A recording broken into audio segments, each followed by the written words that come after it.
Pernah tidak teman-teman, kita takut membuka rekening sendiri? Bukan karena tidak ingin tahu isinya, tapi karena kita sudah tahu angkanya mungkin tidak cukup. Tagihan masih ada, kebutuhan rumah belum selesai, ada orang-orang yang bergantung kepada kita, dan bulan masih panjang. Lalu kepala mulai menghitung. Kalau uang ini dipakai untuk ini, yang itu bagaimana? Kalau minggu depan ada kebutuhan mendadak bagaimana? Kalau penghasilan bulan depan tidak seperti biasanya, bagaimana? Dan anehnya, kadang yang paling melelahkan bukan kekurangan itu sendiri, tapi rasa takut bahwa besok kita mungkin tidak punya cukup. Sekarang bayangkan, ketakutan itu bukan hanya berlangsung beberapa hari, bukan hanya sampai gajian berikutnya, tetapi berbulan-bulan, lalu tahun berganti, kamu punya uang, tetapi orang-orang dilarang berdagang denganmu. Kamu membutuhkan makanan, tetapi orang-orang di sekitarmu telah bersepakat untuk tidak menjual kepadamu.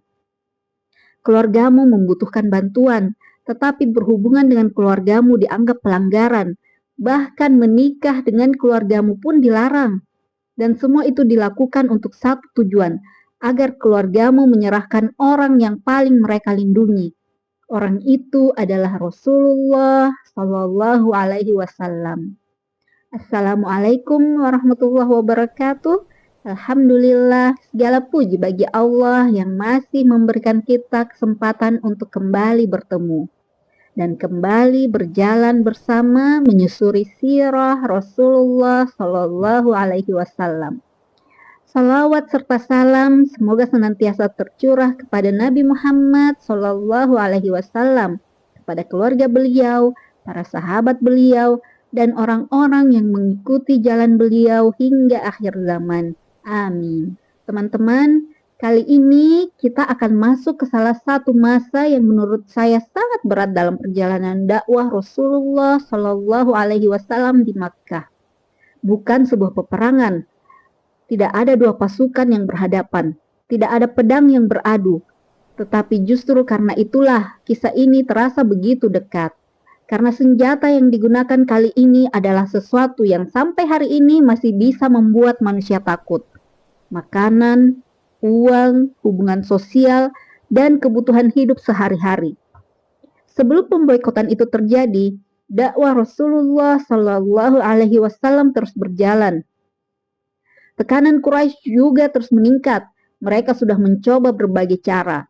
Mereka ingin dakwah itu berhenti, tetapi Rasulullah Shallallahu Alaihi Wasallam tetap menyampaikan risalah yang Allah titipkan kepada beliau. Dan selama Rasulullah Shallallahu Alaihi Wasallam masih berada dalam perlindungan keluarganya, mereka tidak mudah menyentuh beliau. Bani Hashim berdiri melindungi Rasulullah Shallallahu Alaihi Wasallam.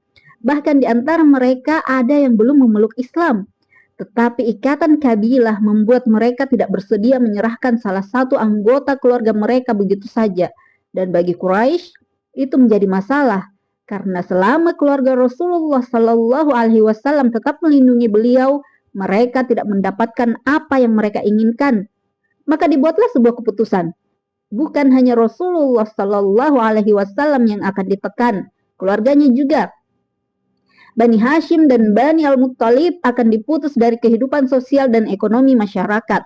Tidak ada jual beli dengan mereka, tidak ada pernikahan dengan mereka, hubungan dengan mereka diputus sampai mereka menyerahkan Rasulullah SAW. Bayangkan teman-teman, sebuah keputusan politik, tetapi yang merasakan akibatnya adalah kehidupan sehari-hari sebuah keluarga. Orang dewasa harus makan, anak-anak harus makan. Ada kebutuhan yang harus dipenuhi, ada orang sakit, ada orang tua, ada keluarga. Tetapi pasar yang berada tidak terlalu jauh dari mereka seakan menjadi dunia yang tidak bisa mereka jangkau. Akhirnya Bani Hashim dan Bani Al-Muttalib berkumpul di sebuah lembah yang dikenal dalam kitab-kitab sirah sebagai Syib Abi Thalib. Di sanalah Rasulullah Shallallahu Alaihi Wasallam bersama keluarga dan orang-orang yang melindungi beliau melewati masa yang panjang. Riwayat sirah menyebut masa pemboikotan itu berlangsung sekitar 3 tahun. 3 tahun. Coba jangan kita lewatkan angka itu begitu saja. 3 tahun berarti Ramadan datang dan pergi, musim berganti, anak-anak bertambah besar, hari demi hari tetap harus dijalani. Dan setiap pagi kebutuhan hidup tetap ada. Dalam riwayat-riwayat sirah, keadaan mereka digambarkan sangat sulit. Persediaan makanan menjadi sangat terbatas. Tapi ada orang-orang Makkah yang diam-diam masih mempunyai rasa kemanusiaan dan mencoba mengirimkan makanan kepada mereka pada malam hari. Tetapi itu bukan kehidupan normal. Mereka hidup dalam sebuah tekanan yang sengaja dibuat agar pada akhirnya mereka menyerah. Dan saya mencoba membayangkan malam-malam di tempat itu. Di satu sisi ada Makkah, ada rumah-rumah, ada perdagangan, ada kehidupan yang berjalan seperti biasa. Tetapi tidak jauh dari sana, ada satu kelompok keluarga yang hidup dalam pembatasan. Mungkin ini salah satu bagian sirah yang sering kita lewati terlalu cepat. Kita mengatakan terjadi pemboikotan selama 3 tahun, lalu pindah ke peristiwa berikutnya. Padahal 3 tahun, bukan satu kalimat. 3 tahun adalah lebih dari 1000 malam, lebih dari 1000 pagi, lebih dari 1000 kali manusia harus bangun dan bertanya, hari ini kita akan mendapatkan makanan dari mana? Dan di tengah semua itu, Rasulullah Shallallahu Alaihi Wasallam ada bersama mereka. Orang yang sedang mereka tekan, orang yang sebenarnya bisa saja membuat semua ini berhenti kalau beliau menyerah. Bayangkan tekanan batinnya. Satu keluarga besar ikut mengalami kesulitan karena mereka melindungi beliau. Orang-orang yang beliau cintai hidup dalam keadaan berat. Tetapi risalah ini bukan milik beliau untuk dihentikan sesuka hati. Ini adalah amanah dari Allah dan Rasulullah Shallallahu Alaihi Wasallam tetap berjalan, tetap menyampaikan, tetap berdakwah ketika kesempatan datang. Teman-teman, ada sebuah sisi dari ujian ini yang menurut saya sangat manusiawi. Kalau penderitaan hanya menimpa diri sendiri, mungkin kita masih bisa mengatakan, tidak apa-apa, aku yang tanggung. Tapi bagaimana kalau akibatnya juga dirasakan orang yang kita cintai? Bagaimana kalau anak kita ikut kesulitan? Bagaimana kalau pasangan kita ikut merasakan? Bagaimana kalau orang tua kita ikut terkena dampaknya? Disitulah rasa takut sering menjadi lebih besar. Bukan lagi apa yang akan terjadi padaku, tetapi apa yang akan terjadi pada keluargaku. Dan masa itu terus berjalan. Hari demi hari, bulan demi bulan, sampai akhirnya bahkan di antara orang-orang Quraisy mulai muncul rasa tidak nyaman. Tidak semua hati bisa terus melihat keluarga mereka sendiri diperlakukan seperti itu. Beberapa orang mulai berbicara. Bagaimana mungkin mereka bisa makan dengan tenang sementara kerabat mereka masih berada dalam kesulitan? Bagaimana mungkin sebuah perjanjian seperti itu dibiarkan terus berlangsung? Sedikit demi sedikit, orang-orang yang menolak pemboikotan mulai menemukan satu sama lain. Mereka kemudian berdiri menentangnya. Perjanjian itu akhirnya dibatalkan setelah bertahun-tahun. Pintu yang terasa tertutup itu akhirnya mulai terbuka. Bani Hashim dan orang-orang yang bersama mereka keluar dari masa pemboikotan. Tapi teman-teman, saya rasa kita perlu berhenti sebentar di sini. Karena ketika kita sudah tahu akhir sebuah cerita, semuanya terasa lebih mudah. Kita bisa mengatakan, tenang saja, nanti pemboikotannya akan selesai. Kita bisa berkata, hanya 3 tahun. Karena kita sedang melihat cerita itu dari masa depan. Tapi orang yang menjalaninya tidak hidup seperti itu. Pada bulan pertama, mereka tidak tahu kapan itu selesai. Pada bulan ke-6, mereka tidak tahu kapan itu selesai. Ketika 1 tahun berlalu, mereka tetap tidak tahu kapan itu selesai. Mungkin justru disitulah bagian ini bertemu dengan kehidupan kita hari ini. Kita memang tidak sedang mengalami pemboikotan seperti Bani Hashim. Kita tidak boleh menyamakan ujian kita dengan ujian Rasulullah alaihi salatu wassalam. Tetapi kita mungkin mengenal satu perasaan yang sama-sama manusiawi. Tidak tahu sampai kapan keadaan sulit akan berlangsung. Teman-teman, mungkin hari ini yang membuat kita cemas adalah uang. Penghasilan yang rasanya selalu habis sebelum bulan selesai. Pekerjaan yang tidak pasti. Usaha yang sedang sepi. cicilan yang datang setiap bulan, biaya sekolah, biaya orang tua, kebutuhan rumah, atau rasa takut. Bagaimana kalau suatu hari kita tidak mampu memenuhi kebutuhan orang-orang yang kita sayangi?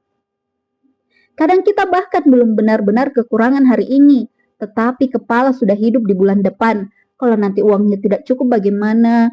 Kalau aku kehilangan pekerjaan bagaimana? Kalau usaha ini gagal bagaimana?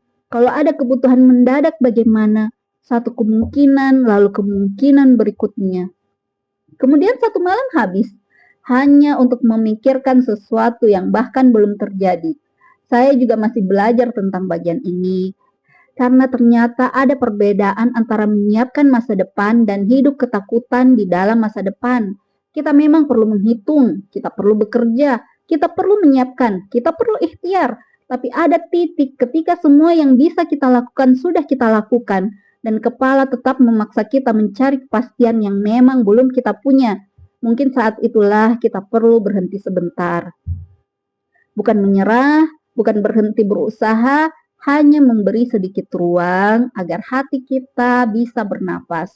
Karena mungkin yang membuat kita sangat lelah bukan hanya masalah yang sedang kita hadapi, tetapi semua percakapan yang tidak pernah berhenti di dalam kepala kita sendiri. Apa yang akan terjadi? Bagaimana kalau gagal? Bagaimana kalau tidak cukup? Bagaimana kalau keadaan tidak berubah? Dan teman-teman, itulah salah satu alasan saya membuat Aku Tahu Kamu Capek, sebuah jurnal 30 hari untuk menemani kita ketika pikiran terasa terlalu penuh. Bukan karena saya punya semua jawabannya, saya juga teman seperjalanan, tetapi saya merasa kadang kita membutuhkan sebuah tempat untuk memindahkan isi kepala ke atas kertas, menulis apa yang benar-benar sedang terjadi hari ini, apa yang masih berupa ketakutan, apa yang memang bisa saya lakukan, dan apa yang berada di luar kendali saya yang mungkin sudah waktunya saya serahkan kepada Allah. Bukan untuk membuat hidup langsung menjadi mudah. Bukan untuk berpura-pura bahwa masalah tidak ada, tetapi supaya kita tidak harus menghadapi semua kemungkinan dalam satu malam. Kalau teman-teman merasa jurnal Aku Tahu Kamu Capek bisa menemani perjalanan itu, informasinya saya letakkan di deskripsi. Dan ada satu hal lain yang juga sering saya rasakan ketika membaca bagian-bagian sirah di Mekkah. Kota yang bagi Rasulullah Shallallahu Alaihi Wasallam menjadi tempat begitu banyak ujian adalah kota yang sama tempat Baitullah berdiri. Kadang hati kita juga begitu. Kita datang kepada Allah bukan selalu ketika hidup sedang baik-baik saja. Kadang justru rasa lelah yang membuat kita mulai berkata, "Ya Allah, aku ingin lebih dekat." Untuk teman-teman yang sedang berada di fase itu, kami juga menulis dari hati yang lelah menuju Baitullah. Dan kalau kerinduan itu suatu hari berubah menjadi keinginan untuk benar-benar datang ke Tanah Suci, informasi perjalanan umroh yang saya siapkan juga ada di sana. Tidak harus hari ini, tidak harus terburu-buru. Kita berjalan sesuai kemampuan kita. Teman-teman, masa pemboikotan Bani Hashim akhirnya selesai. Tetapi selama mereka menjalaninya, mereka tidak mengetahui kapan pintu itu akan terbuka. Dan mungkin kita juga sedang berada di bagian kehidupan seperti itu. Belum tahu kapan kondisi finansial membaik, belum tahu kapan pekerjaan datang, belum tahu kapan usaha kembali ramai, belum tahu kapan masalah yang sekarang terasa besar akhirnya menjadi sesuatu yang hanya kita ceritakan sebagai masa lalu. Kita belum tahu, tapi untuk hari ini mungkin kita tidak perlu menyelesaikan seluruh masa depan. Hari ini dulu, apa yang bisa kita kerjakan, kita kerjakan. Apa yang bisa kita usahakan, kita usahakan. Dan bagian yang tidak bisa kita pegang, pelan-pelan kita belajar menyerahkannya kepada Allah. Semoga Allah mencukupkan rezeki teman-teman. Semoga Allah memberikan ketenangan kepada siapapun yang malam-malamnya dipenuhi kekhawatiran tentang hari esok. Semoga Allah menjaga keluarga kita dan semoga semakin kita mengenal perjalanan Rasulullah Shallallahu Alaihi Wasallam, semakin kita sadar bahwa ada bagian-bagian hidup yang memang harus dilalui sebelum kita mengetahui mengapa Allah membawa kita melewatinya. Terima kasih sudah berjalan bersama saya sampai akhir teman-teman. Insya Allah kita bertemu kembali di lembar berikutnya dari sirah Rasulullah Shallallahu Alaihi Wasallam. Wassalamualaikum warahmatullahi wabarakatuh.